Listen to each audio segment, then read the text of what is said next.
Hey superstars, it's Little Saturday, Thursday, and I want to give a few tips about how to get leaner and stay on lean mode so you don't keep on recycling the same water weight over and over.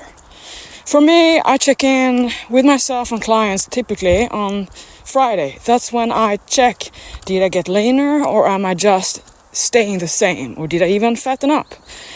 Every day I stay compliant. I'm not finding a little treat here or there or think it's not gonna affect my progress.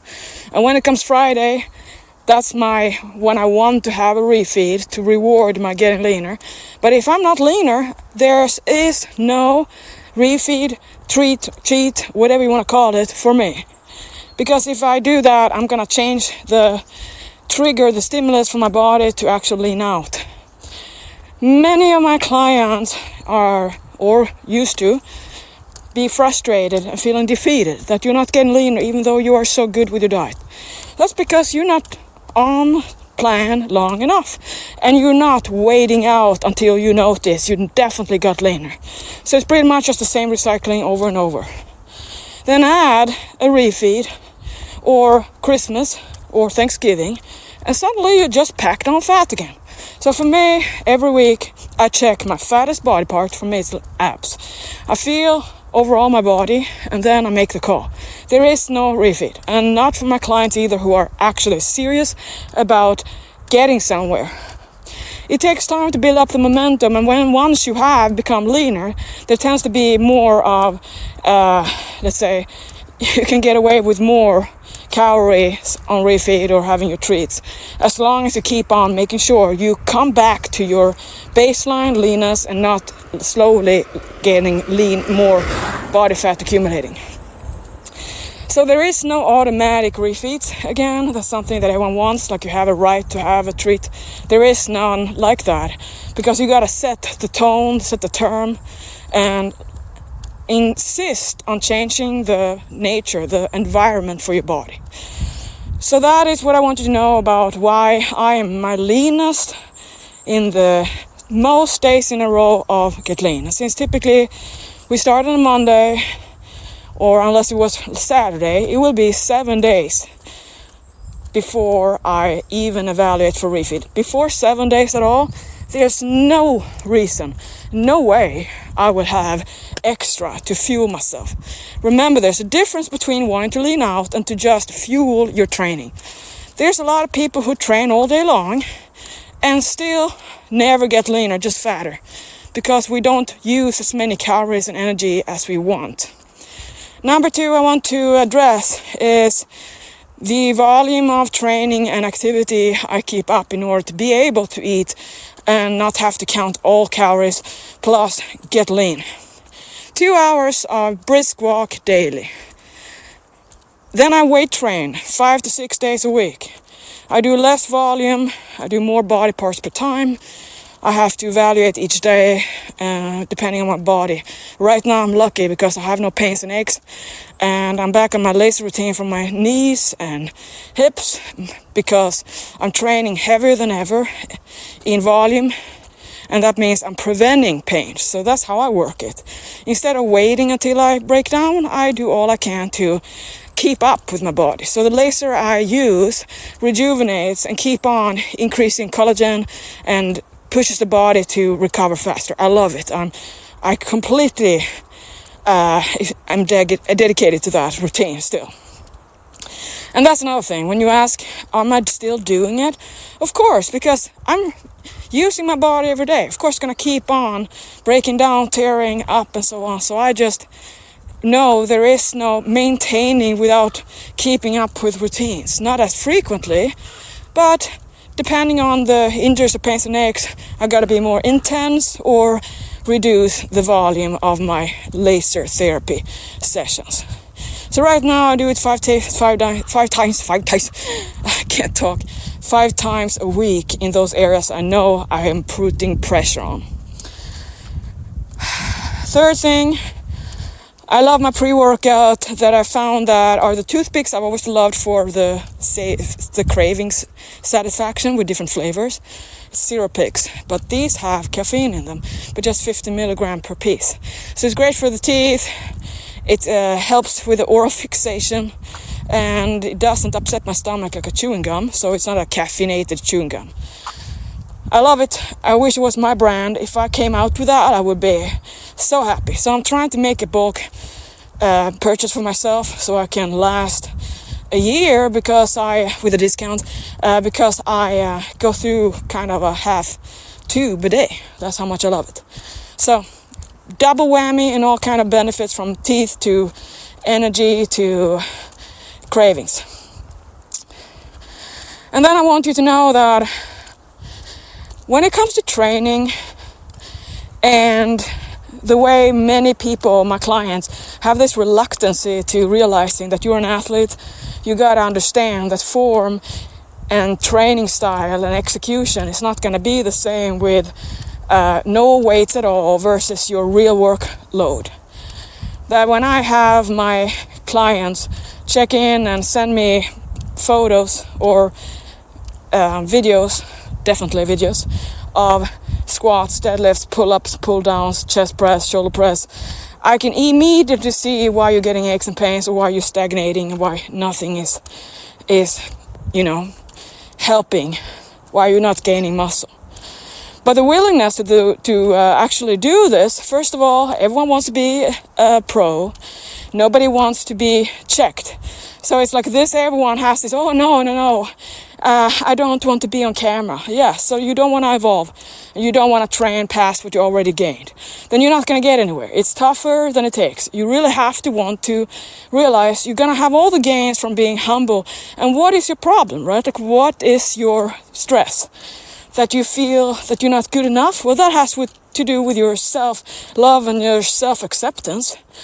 So it's really important to kind of different from your worth versus what you're doing. You are not your execution of a squat.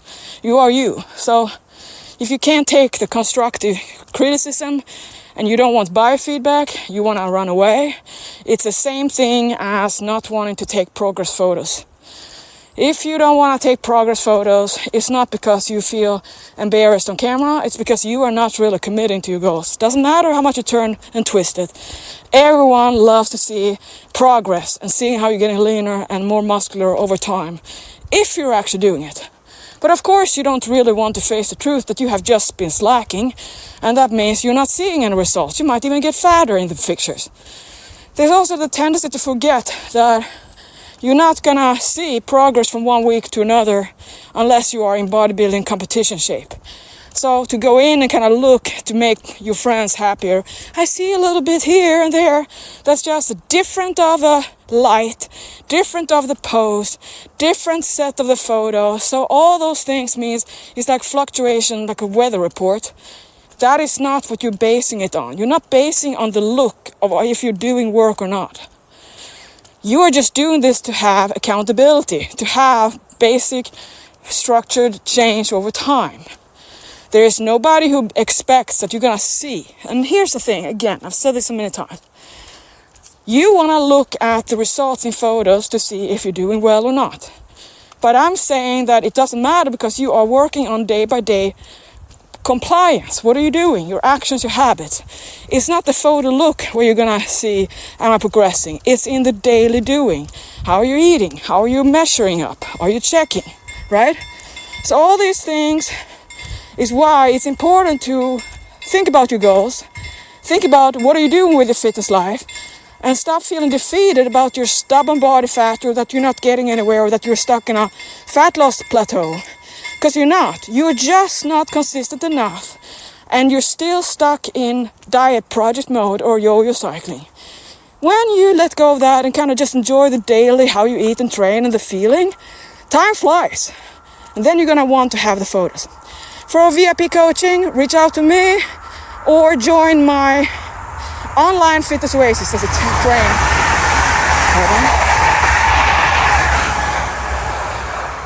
My fitness oasis online, where I upload all my fat loss coaching for the community, my workouts, my real training, and all meditation, self-care, stretching, everything you need to do that you're not probably. And when it comes to my own personal training, I really want you to know, there was one today who said, do you walk 2 miles? Do you do any more cardio than to walk 2 miles a day? I'm like, 2 miles? That's my walk 2 hours. Yeah, you bet I do. I'm not an old person who just walks. I do intense training. And now when I have improved my sleep from 4 hours booty sleep every night for all my years, I've had this insomnia and anxiety, and typically I lost my trust in being able to sleep naturally, and so it's like that all my life. So now I have worked for the last 5-6 months on real good mindfulness and giving myself all the acceptance and not stress, worry. And I'm sleeping so deep, and I'm dreaming again. I'm vivid dreams every night, and I look forward to sleeping, and I make the bed at night and can't wait to go to sleep. So I have completely changed that from anxiety to my bliss. And how did I do that? Well, I didn't give up, and I didn't throw a tantrum, and I knew it was going to take time. I let go of the stress or the performance attitude, and now I just keep up. Becomes a positive reinforcement. I feel great. And you know what? I thought, how come I'm so strong? I'm so strong. I have so much energy. I'm so happy. Nothing else has changed, right? And here I am, 43, going, and being so tired the last month before that. I'm sleeping from 4 hours Buddhist yoga nidra sleep, which made me a super meditator. So that was the blessing in disguise. It really made me amazing, and 7 years of meditation of that. But that's now thinking that how could I even have energy to train hard? And now, boom, I'm so strong. So 9 hours. I'm sleeping like a baby 9 hours. 1 or 2 pee breaks, and then I sleep and I dream again. So with all this, I want you to know that in order to become something or gain something you've never had in the past, you got to be willing to do what you've never done before. So that is it. And if you feel that it's so hard to stay accountable for yourself, that is why you have a coach. You're not paying a coach per minute or per diet plan. You pay to stay accountable and focus for your goals that you want to achieve. The on and off switch of starting over doesn't work. You can be as mad as you want or look forward to it, that you're never gonna change.